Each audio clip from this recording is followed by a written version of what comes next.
অন্তর্বর্তী সরকারের শপথ ও গঠনকে বৈধ ঘোষণা করেছে আপিল বিভাগ। আদালত বলেছেন, হাইকোর্ট যে রায় দিয়েছেন তা যথাযথ এবং আইনসম্মত, বিধায় আপিলের অনুমতি দেওয়ার প্রয়োজন মনে করছেন না তারা। রাষ্ট্রের প্রধান আইন কর্মকর্তা মোহাম্মদ আসাদুজ্জামান বলেছেন, আগামী জাতীয় সংসদে বর্তমান সরকারের বৈধতা নিয়ে প্রশ্ন তোলার সুযোগ নেই। দেখুন মাজহারুল হক মান্নার রিপোর্টটি।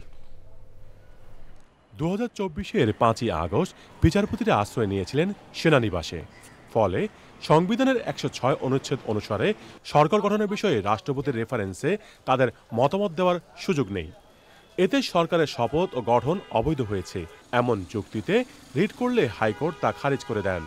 এর বিরুদ্ধে লিভ টু আপিল শুনানি শেষে বৃহস্পতিবার আদেশ দেন আপিল বিভাগের পূর্ণাঙ্গ বেঞ্চ। আদালত বলেছেন যে হাইকোর্ট বিভাগ জনাব মহসিন রশিদের রিট পিটিশন যে সরাসরি খারিজ করে দিয়েছিলেন, ওনারা বলেছেন যে সেই খারিজটি আইন এবং ফ্যাক্ট অনুযায়ী সেটা যথার্থ ছিল এবং এই আদালতের কোনো ইন্টারফারেন্সের প্রয়োজন নেই বিধায় কোনো লিভ গ্রান্ট করা হলো না। সরকারের বৈধতা নিয়ে কোনো প্রশ্ন উঠতে পারে কিনা সে বিষয়ে ব্যাখ্যা দেন আইনজীবীরা। 106 থাকা না থাকার উপরে, রাষ্ট্রপতির ওপিনিয়ন নেওয়া না নেওয়ার উপর একটি রেভলিউশনারি গভর্নমেন্টের বৈধতা অবৈধতা নির্ভর করে না।